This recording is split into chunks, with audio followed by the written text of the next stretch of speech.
babasahin ko ang guhit ng iyong kapalaran. Ano po ba yung kapalaran ko? Ayan. Bali, magkakaroon ka ng jowa na pamangkin mo. Parang nagkaroon na po. Ay, Mauulit po ba? mauulit kasi nabasa ko rin ang kasalukuyan. Patunay Okay. na totoo ang aking pangungula. Ngayon, magkakabet ka sa taong hindi ka masyadong bet. Wala masyadong effort. Actually, wala po talaga eh. Hindi po Tapos masyado. yung isang ma-effort, ineng, hindi masyadong bet. Hayop ka. No comment po. Ayan. So, wala na dali- po bang ibang Wala na hula? ho, 350 ho, para dun sa wala na yun. Mahal naman po eh. Parang alam ko naman po yung mga yun. Ay, alam mo ba, 300 na lang. 50 na lang. Sige na, hindi na po ako makakauwi eh.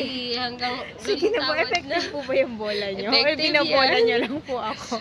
Binola Eh, oh, eto po ba yung bola?